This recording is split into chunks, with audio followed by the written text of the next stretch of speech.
Olá, eu sou o João Vitor Xavier e o CNN Esportes S.A. está no ar. Toda semana um entrevistado para falar do mundo dos esportes e do mundo dos negócios. Hoje eu recebo Eduardo Toni, diretor de marketing do São Paulo. Seja bem-vindo, obrigado pela presença. É um prazer, uma honra estar aqui com vocês. Vamos lá, vamos conhecer um pouquinho mais do que o tricolor do Morumbi está fazendo com a sua marca e, é claro, para ganhar mais dinheiro. O marketing já se tornou indispensável para os clubes de futebol e o São Paulo sabe muito bem disso. O clube vem fechando diversos e grandes contratos visando arrecadação e também visibilidade da marca. Em 2023, o clube garantiu o maior contrato de naming rights de um estádio no Brasil, ao fechar o acordo com a Mondelez. O Morumbi passou a se chamar Morumbis, uma citação ao famoso chocolate da marca. Em 2025, o São Paulo também já renovou o contrato com a Live Nation para seguir levando mega shows ao estádio. E tem novidade também no nome do centro de treinamento do clube. Eduardo Toni, diretor de marketing do Tricolor, é o convidado do CNN Esportes S.A. e vai explicar as tomadas de decisão do clube nessa área, além de falar o que mais o torcedor pode esperar de novidades pela frente. Toni, o São Paulo virou um case em termos de marketing recentemente pela jogada do estádio, né? Um estádio tradicional, a cara do futebol de São Paulo, palco de grandes finais. Como vender o naming de um estádio tão característico, com uma marca já tão forte?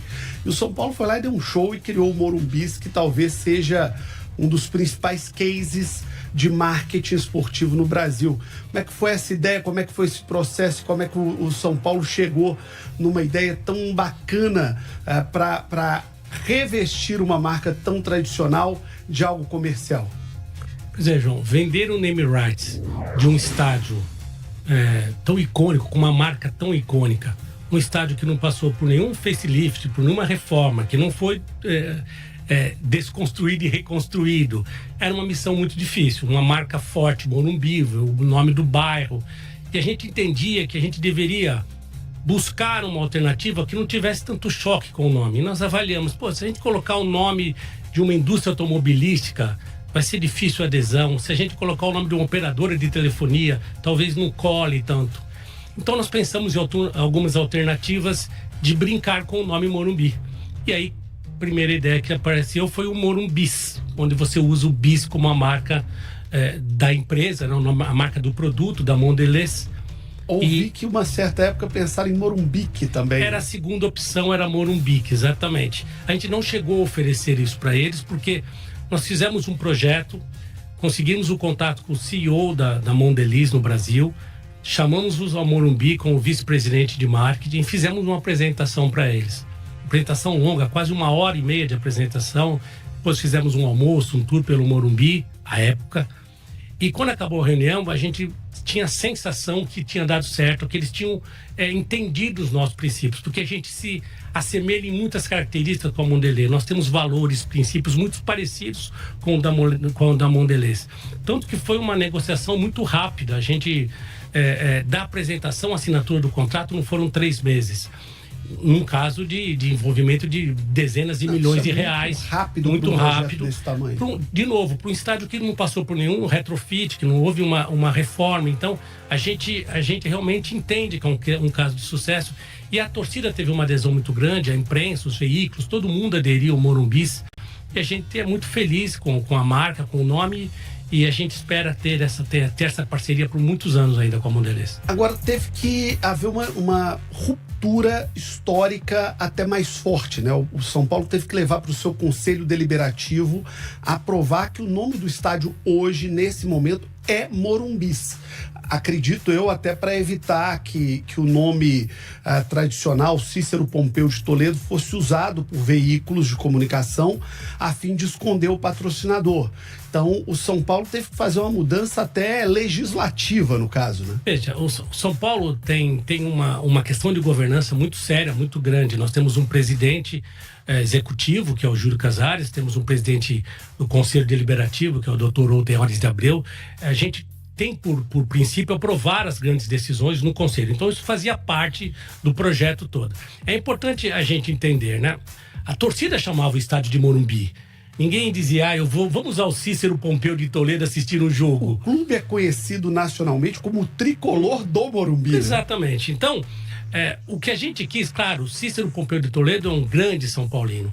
Ele tinha o seu nome na fachada do estádio e a gente, para homenageá-lo, nós fizemos uma estátua para Cícero Pompeu de Toledo, que está lá, eternizada no estádio, no Morumbi, no portão 1, no acesso principal, onde os times entram, ele está lá recepcionando os nossos jogadores, a nossa torcida. Então nós continuamos homenageando o Dr. Cícero, não mais com o nome na fachada, mas com a estátua dele no estádio, e colocamos sim na fachada o nome Morumbis, ou criamos uma marca com o logo da PIS, acrescentando ao nome. Então realmente ficou muito interessante. Já foi possível, tanto para o São Paulo quanto para o Grupo Mondelez, fazer uma análise do impacto de marca e dessa ação nesse período já existente do Morumbis? A gente compra relatórios, os relatórios mostram, os resultados são muito positivos. Tem coisas que o relatório não mostra, né? Nós estamos aqui hoje e várias vezes falamos Morumbis.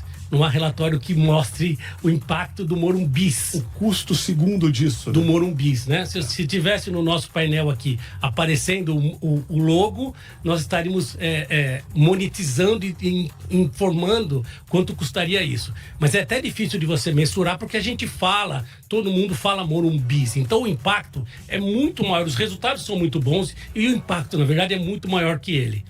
E qual que é o tempo de contrato? Um contrato de 3 anos, que era uma coisa, como foi muito rápido, era uma coisa que a Mondelez tinha aprovação regional, então eles preferiram fazer um contrato só de 3 anos e agora a gente começa a negociação para renovação. O São Paulo divulgou no período o investimento da Mondelez, isso foi um número público trazido? Não, o São Paulo tem por princípio, João, não falar, a gente tem cláusulas de confidencialidade nos nossos contratos e a gente tem por princípio não falar em valores. O que eu posso dizer é que é um valor bastante significativo, eu diria que por ano, claro, você tem contratos de 10 anos que o valor total é maior, mas por ano é o maior contrato de naming rights que existe no Brasil.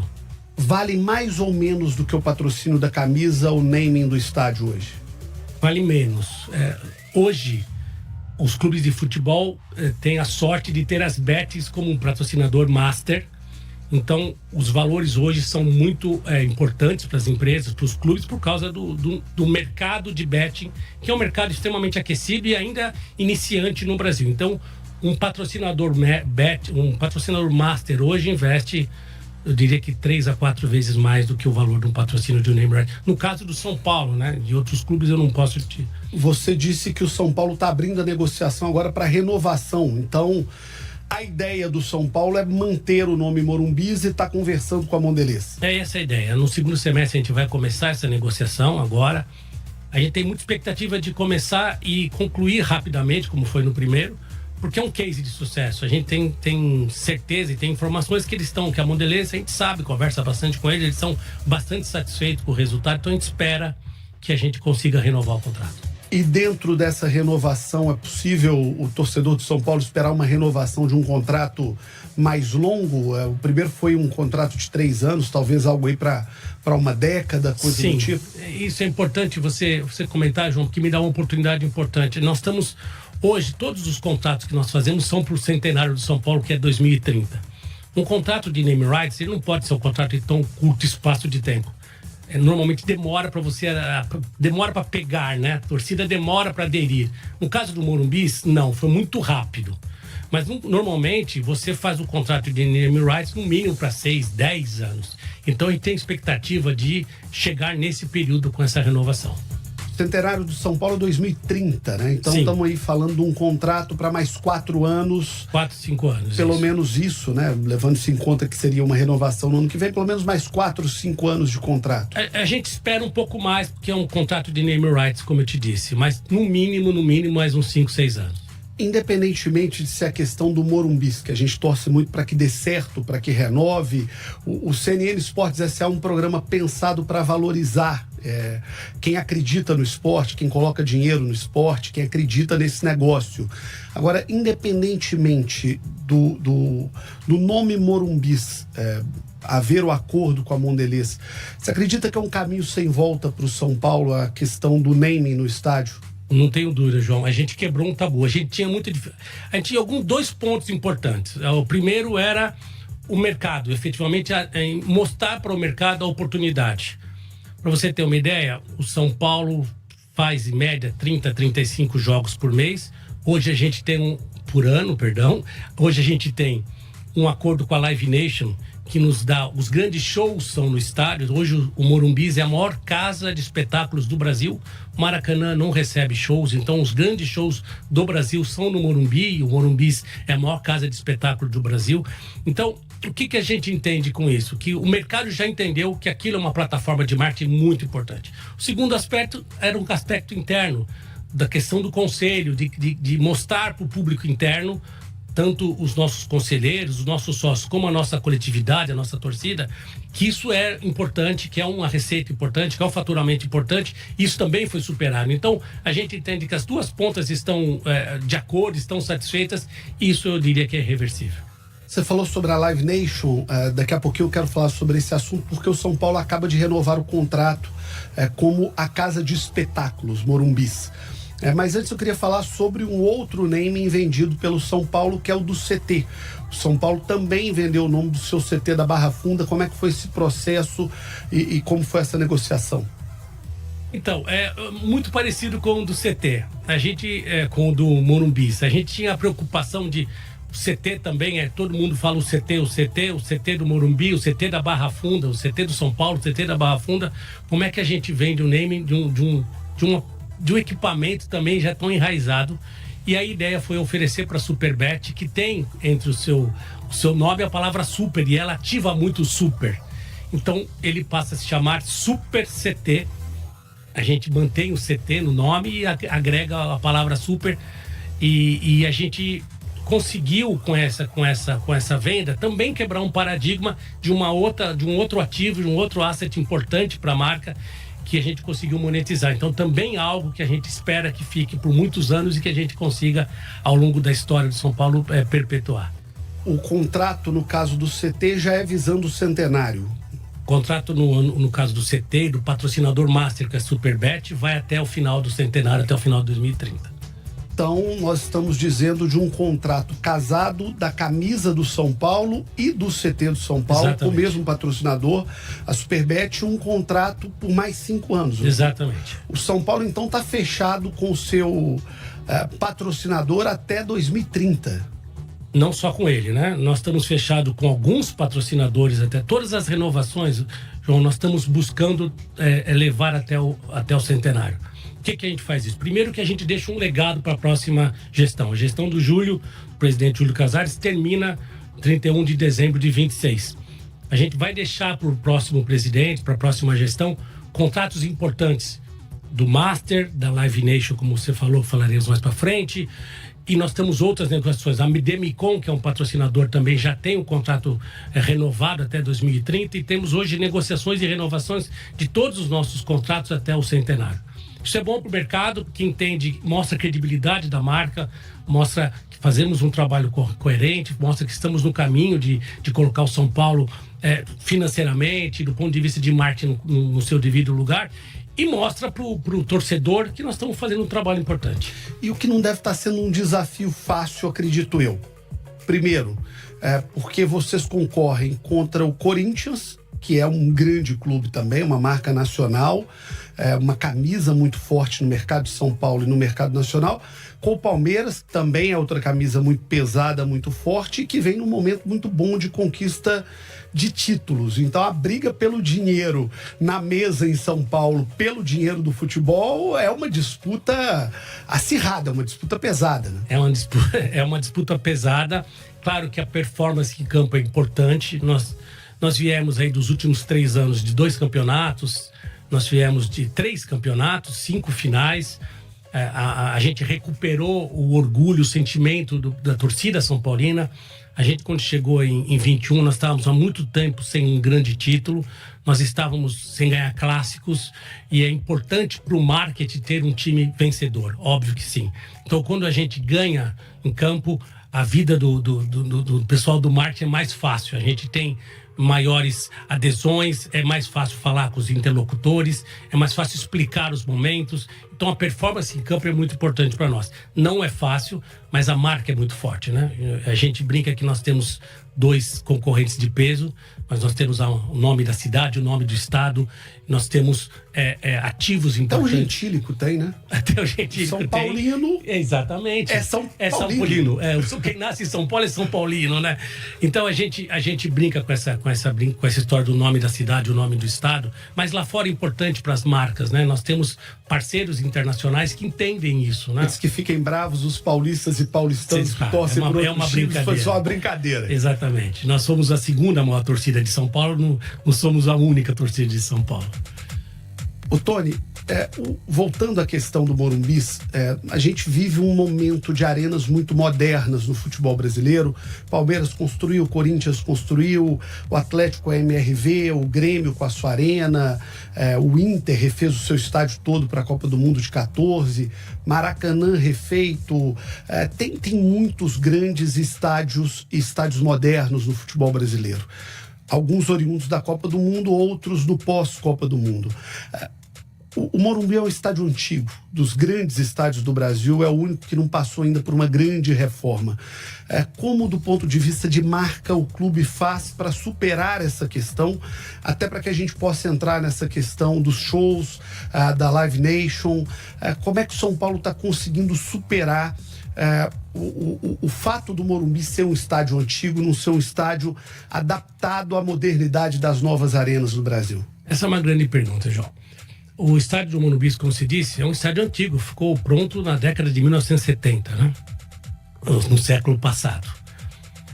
É um estádio que hoje tem capacidade para cerca de 70 mil pessoas. É muito difícil você manter um equipamento antigo que já coube mais de 150, 130 mil pessoas, hoje cabe 70, é um público muito grande. Você tem que dar manutenção nesse estádio. Se você vai no estádio, você vê que o estádio é bonito, o estádio é bem cuidado. Nós temos um ótimo gramado, as cadeiras. Há uma preocupação muito grande do São Paulo. Uma boa zeladoria, de ter uma boa zeladoria, a gente brinca isso. Nós temos um prefeito lá, que é o melhor que tem nos estádios. Isso custa muito caro para nós. Então, nós criamos alternativas de monetização do estádio. Então, vou te dar um exemplo. O estádio abre todos os dias às 6 horas da manhã, João. Por quê? Nós temos lá uma academia e temos lá um centro de reabilitação física. Então, às 6 horas da manhã, quem quer treinar, já o estádio está aberto. O estádio fecha às 23 horas, porque nós temos 6 ou 7 restaurantes. Nós temos lá comida japonesa, carne, nós temos comida árabe, comida italiana. Vamos ter agora um restaurante espanhol. A gente tem uma oferta de serviços muito grande no estádio. Nós temos um buffet infantil que recebe festas quase diariamente. Pode festa de corintiano e palmeirense lá? Pode, até pode. Desde que não esteja usando as camisas, pode. A gente tem lá o tour, que recebe um público grande. Em média, a gente recebe 6 mil pessoas no estádio. Então, essa é uma monetização importante. Segundo a monetização, a gente tenta vender plataformas digitais. Então, nós temos lá o Ring LED, o painel de LED em volta do estádio. É o maior Ring LED da América Latina. A gente monetiza os painéis, os telões. A gente monetiza os camarotes. Então, essa é uma receita importante. A gente faz em média entre 30 e 35 jogos por ano. É outra receita muito importante. Mas isso sozinho não paga a conta. A gente precisa trazer mais dinheiro para o estádio. Então a gente foi atrás de trazer um patrocínio e trazer para o São Paulo, como foi no passado, os grandes shows. Então hoje esse acordo com a Live Nation nos traz uma receita importante pro clube, pro equipamento, e nos traz uma exposição também importante. Então, quando se anuncia o show da Dua Lipa internacionalmente, a marca que patrocina o São Paulo tem seu nome exposto, porque ele vira uma atração internacional e vira uma exposição internacional. Então isso é uma receita também importante para nós e para o patrocinador. Então é importante criarmos outros ativos, comercializarmos esse ativo para que a gente consiga manter o estádio do jeito que ele é hoje, bem equipado, com a manutenção em dia, o trabalho de zeladoria que você comentou. E como é que foi a renovação com a Live Nation? O que é esse novo contrato do São Paulo como casa de espetáculo, casa de show? Não, foi como no caso da Mondelez, a gente mostrou para eles as oportunidades de estender o contrato. Eles estão muito felizes, claro. a Live Nation tem o maior cast do mundo, tem os grandes artistas que estão na Live Nation, nem todos pro tamanho do Morumbi, né? Num show, você põe lá 80 mil pessoas, pode pôr eventualmente 90 mil pessoas. Nem todo artista, mesmo internacional, às vezes tem público para esse show. Então, obviamente, que a Live Nation continuará fazendo espetáculos em outros locais, em outros estádios, em outras arenas. Mas os grandes espetáculos, eles virão para o Brasil. Eles virão para o Morumbi. E eles estavam bastante satisfeitos com isso. E aí veio a proposta de vamos até o centenário, que é 2030. Você assegura que vai estar trazendo os grandes artistas para o Morumbi e garante que você vai ter o palco liberado para você. E a gente já começa a trabalhar para trazer em 2030 as grandes artistas para o show, para o estádio, para a gente comemorar o nosso centenário. O que é a vantagem competitiva do Morumbi para show? Eu diria que a sua estrutura, ela é... Veja só, é um estádio antigo. Por ser um estádio antigo, ele é tudo no Morumbi, ele é colossal, ele é grande, né? Então, se você entra, as rampas de acesso são grandes. A entrada do público é muito facilitada. A entrada dos equipamentos, nós temos na porta uma área grande, então as carretas conseguem fazer lá as docas, entrar e carregar, descarregar muito facilmente. A localização é uma vantagem muito grande. Nós estamos num lugar privilegiado da cidade, agora com o metrô a 800 metros. Então, quando você tem um grande espetáculo, um grande show, como teremos agora no final do ano, as autoridades insistem para que você use o transporte público, que é muito bom, até é próximo do estádio, você anda por uma rua reta que fica fechada, então o acesso é muito fácil.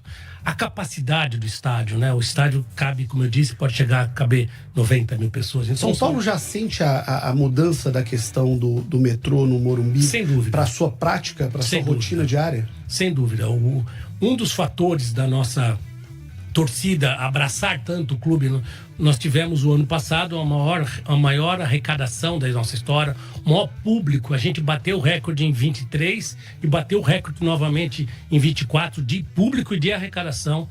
E obviamente que um dos fatores, claro, além do sucesso campo, né, das vitórias no campo, das conquistas no campo, que isso é fundamental, o acesso também com o metrô, sem dúvida nenhuma, é um fator muito importante, né? Ô, Tony, uma coisa interessante é que os clubes hoje vivem uma disputa, tem estádio, entre o departamento de futebol e o departamento comercial / marketing. Gramado natural, que agrada o futebol, gramado sintético, que normalmente, em geral, agrada mais quem tem a obrigação ali de vender, de colocar o show, de fazer o evento. Como é que o São Paulo trabalha essa questão? O São Paulo analisou e descartou o gramado sintético, o São Paulo analisa, pensa nisso. Como é que isso é tratado internamente no São Paulo? João, é muito simples isso. O nosso core business é futebol. E futebol se joga com gramado. Então, em nenhum momento o São Paulo pensou ou pensará em mudar o seu gramado para um gramado artificial. O que existe, sim, é uma preocupação muito grande de não comprometer grandes datas. Então, eu vou exemplificar para você. Existia a possibilidade de termos um show em abril que coincidia, o calendário esse ano é muito complexo, e essa data coincidia com a final do Paulista. Só que isso é definido 6 meses, 8 meses antes. Eu já tenho, para você ter uma ideia, shows agendados para 27. A gente não sabe do calendário do segundo turno do Campeonato Brasileiro, mas a gente já tem shows reservados para 27. Então, quando a gente se deparou com a data que poderia haver a final do Paulista, simplesmente abre mão do show. Então, o nosso acordo com a Live Nation permite que a gente verte datas. E aí a gente consegue, obviamente, preservar o gramado. A gente tem uma preocupação muito grande. Hoje você tem tecnologia nisso. E a gente tem uma preocupação muito grande na qualidade do nosso gramado. É reconhecidamente um dos melhores do Brasil. E quando a gente tem uma sequência grande de shows, a gente simplesmente troca o gramado todo. Então está descartado o gramado sintético. Completamente descartado. Muito bem, vamos para o Giro SA, as notícias dos esportes e dos negócios, no oferecimento de Gerdau, o futuro se molda. Vamos lá.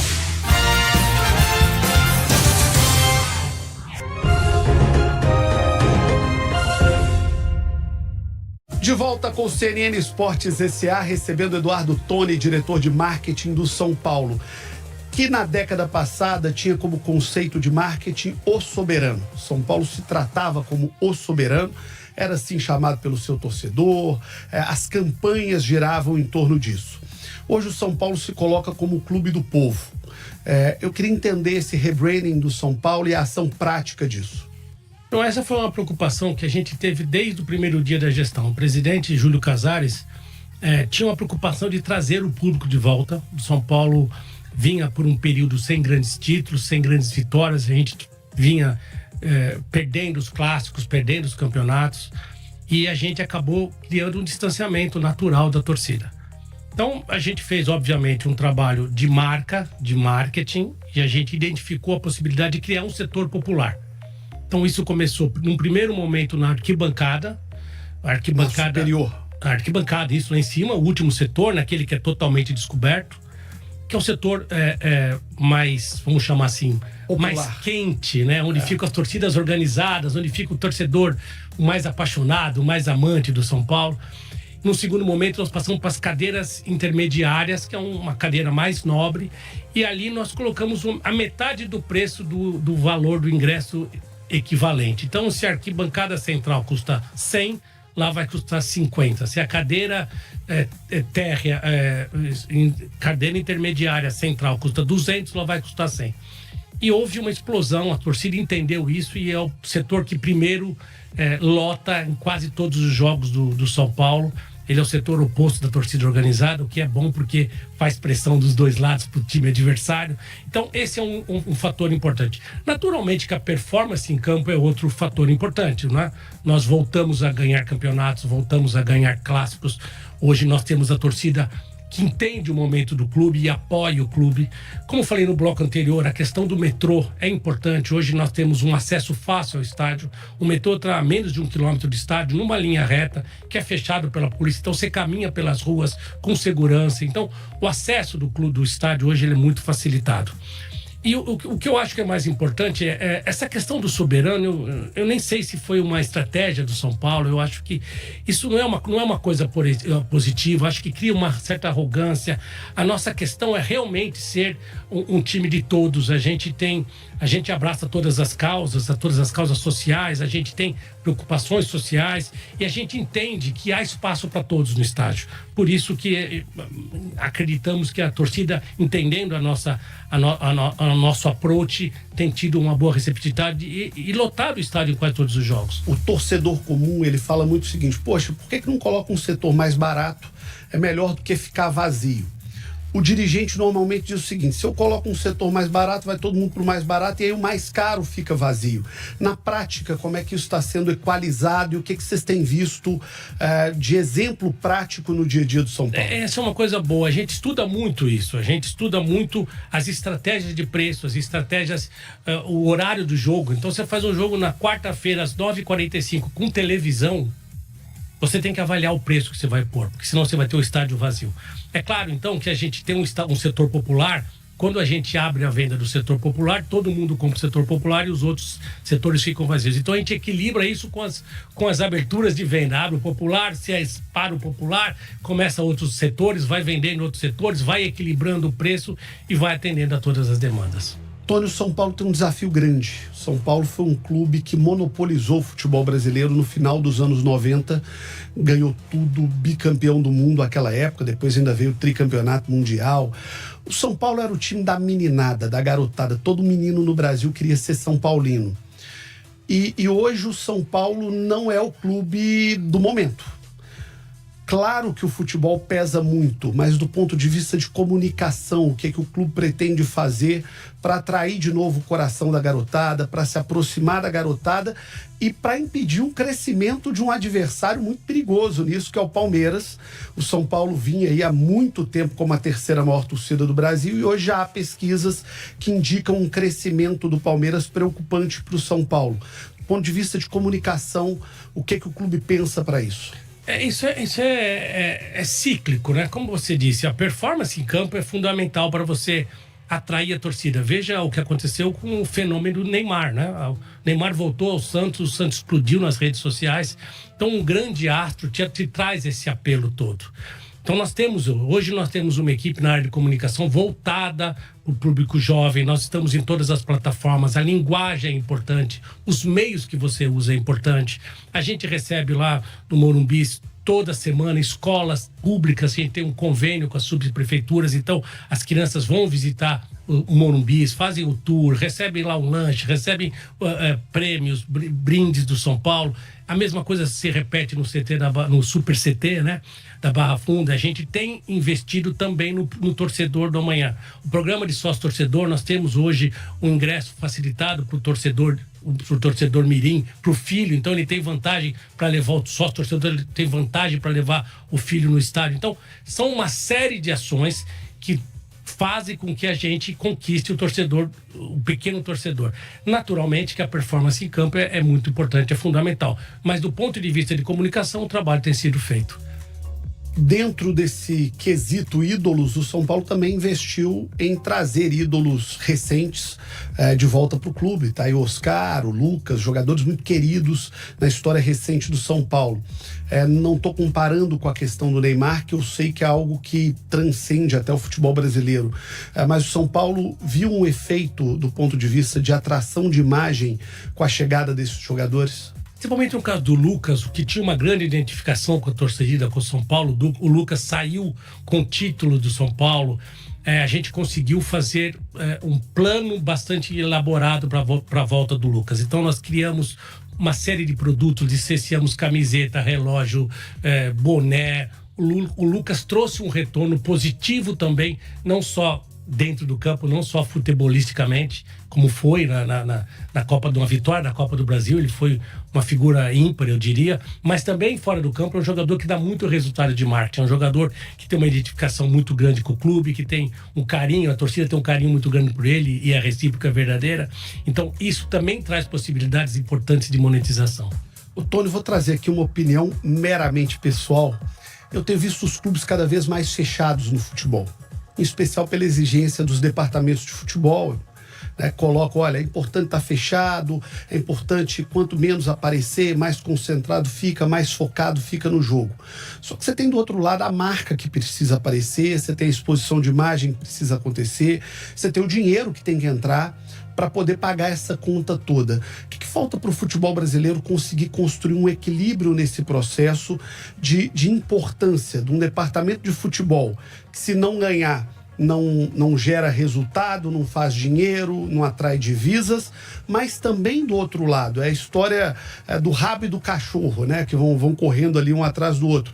Se não tiver geração de dinheiro, provavelmente você também não vai conseguir ter um time competitivo, pagar as contas, ter conta em dia, ter ídolo, ter grandes jogadores.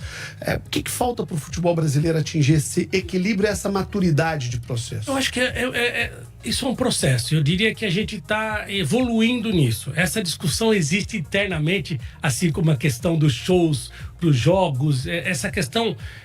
tem a questão do técnico, como você disse. O técnico quer manter o treino fechado, não quer que a imprensa entre. Os jogadores hoje, eles têm uma questão da intensidade dos treinamentos, do tempo que ele treina, ele precisa descansar. Então sobra muito pouco tempo para você conseguir fazer as ativações. A gente entende que a gente tem sorte lá no São Paulo, a nossa diretoria de futebol nos auxilia bastante nesse aspecto, nos ajuda bastante, a gente tem sinal verde, nem sempre conseguimos tudo que queremos, porque nós temos os técnicos têm as suas razões também, a gente precisa também entender o lado do técnico. São jogadas ensaiadas, são treinamento, eles precisam manter isso fechado, a gente entende isso, mas essa é uma coisa que a gente vem trabalhando para conseguir melhorar. A gente fez, por exemplo, na semana passada, a gente fez uma ação importante com o patrocinador, criou lá um estúdio, fez várias gravações que vai ser usada ao longo do segundo semestre toda, para você poder ativar as marcas. Isso é muito importante. Então eu entendo que isso é um processo, a gente vem melhorando e a tendência é que cada vez mais a gente consiga entregar também. Os clubes não perdem muito dinheiro hoje, porque você disse aqui na abertura, né, quando você está aqui dizendo Morumbis, isso vale dinheiro. Quando está numa TV, num site, num jornal, quando está para o mundo, isso vale dinheiro para o patrocinador e vale dinheiro para o clube. Os clubes não estão perdendo muito dinheiro com esse processo cada vez mais hermético dos departamentos de futebol? Sim, sem dúvida nenhuma, a gente deixa dinheiro na mesa aí. A gente poderia entregar melhores resultados para os nossos parceiros, para os nossos patrocinadores, anunciantes, se nós fôssemos... Se o futebol, de uma forma geral, porque isso não é uma exclusividade do São Paulo, sim, isso é uma característica do futebol brasileiro. Se a gente tivesse um pouco mais de abertura. Como eu te disse, eu entendo que isso é um processo. Hoje a gente consegue fazer muito mais coisa do que 2, 3 anos atrás. A gente consegue entender um pouco mais cada momento, né? Porque tem momento, João, você tem que ficar quietinho, né? Você não vai fazer uma ação 2 dias depois de uma derrota. Você tem que entender também isso. É importante que a área de marketing, que a área de comunicação entenda o momento dentro de campo. Nós só estamos aqui falando porque temos um grande time de futebol, uma marca importante, porque temos um time de futebol de expressão. Então, nós precisamos entender a característica do nosso negócio. Se o time vai bem, você tem mais facilidade. Se o time não vai tão bem, as coisas são mais complexas. Mas, nesse caso, o São Paulo é um privilegiado, né? Porque tem um presidente que é do ramo da comunicação. Né? O Casares é um homem da comunicação. Acredito que facilite muito o seu trabalho no dia a dia. Facilita, mas a cobrança também é maior, né? Porque ele conhece do assunto, ele cobra bastante. É mais difícil atingiu o patamar exatamente, exigido. Ele é mais exigente por ser um homem do ramo, mas é brincadeira, o Júlio abre muitas portas, o Júlio nos ajuda demais por ser um homem de comunicação. O Júlio foi diretor de marketing do São Paulo, então ele conhece muito das características e das dificuldades que a gente tem. Para fechar, a gente escuta muito falar em liga no futebol brasileiro, os clubes tentam chegar a um acordo para a formação de uma liga. E a gente vê na estrutura do esporte, no mundo inteiro, que liga é trabalho coletivo. O Chicago Bulls jogando junto com o New York Knicks, jogando junto com o Los Angeles Lakers, jogando junto com o Boston Celtics. É possível acreditar que um dia o São Paulo vai jogar junto com o Corinthians, que vai jogar junto com o Palmeiras, que vai jogar junto com o Flamengo, que vai jogar junto com o Atlético, que vai jogar junto com o Inter? Ou a gente ainda está muito longe dessa maturidade de entender que o produto todo é um só e que cada um é dono de um pedaço do produto e que é capaz de fazer o melhor com o seu pedaço, mas que quando todos ganham, todo mundo fica maior? A gente já esteve mais longe. Nós ainda estamos longe, mas já tivemos mais longe. Eu acho que o futebol, no passado, você tinha presidentes que tinham uma características... Eram personalidades muito fortes, né? Hoje eu entendo que os presidentes e, consequentemente, as suas diretorias têm relações melhores. Eu costumo dizer que eu sou concorrente do Corinthians e do Palmeiras e do Flamengo até certo ponto, né? Porque um torcedor não vai deixar de comprar um boné do São Paulo e vai comprar o do Palmeiras porque não encontrou no ponto de venda do São Paulo. A minha torcida, ela tem fidelidade à marca São Paulo. O cara muda de esposa, mas muda de tudo, mas não muda de time. O torcedor do São Paulo quer o chaveiro do São Paulo, não vai comprar o do Flamengo. Não achei o do São Paulo, vou comprar o do Flamengo. Então, nesse aspecto, nós não somos concorrentes. A gente tem que trabalhar juntos para estar juntos no ponto de venda, para estar juntos com os melhores produtos ofertando para a torcida. Em outros aspectos, nós somos. O que eu entendo que a Liga, ela também é um processo. Hoje você tem os dois caminhos, eles estão convergendo em alguns aspectos, não é fácil, mas eu acredito que nós temos que pensar no melhor do produto, né? Não só comercialmente, que é bastante complexo, mas também dentro do produto. Melhores gramados, melhor iluminação, melhor estádio, arbitragem. Você tem toda a governança do negócio, eu acho que é muito importante. E eu tenho esperança que em breve a gente consiga, assim, atingir esse aspecto. E dentro disso tudo, a gente vê hoje um caminho no futebol que é um caminho da diversificação da transmissão. O futebol brasileiro, durante muitos anos, era um futebol que se assistia na TV Globo. Hoje a gente tem vários canais passando, streaming aberto, pay-per-view, enfim, uma infinidade de ofertas. É uma missão, né? Achar onde vai passar o jogo do seu time, né? Primeira pergunta que eu te faço, isso é bom para o futebol ou é ruim para o futebol? E segundo lugar, como é que você vê isso para um futuro próximo? É um caminho irreversível? Eu acho que é bom para o futebol. Eu acho que talvez existam muitas plataformas hoje. Como eu disse, é difícil você achar onde o São Paulo vai jogar, em que streaming vai jogar, em que TV vai jogar. Antigamente nós também éramos acostumados a só uma emissora, a você ter só uma plataforma distribuindo, e hoje você tem muitas. Eu entendo que isso é irreversível, talvez com uma amplitude não tão grande, mas se você olhar outros campeonatos, outras ligas, você vê mais de uma plataforma distribuindo. E eu acredito que no Brasil isso veio para ficar, talvez não com tanta amplitude, mas isso é irreversível. Obrigado pela entrevista, Tony. Foi um prazer. Muito obrigado, Eduardo Tony, diretor de marketing do São Paulo, nosso convidado no CNN Esportes SA, que teve o oferecimento de Gerdau, o futuro se molda. No próximo final de semana, mais um convidado para falar do mundo dos esportes e do mundo dos negócios. Muito obrigado e até lá.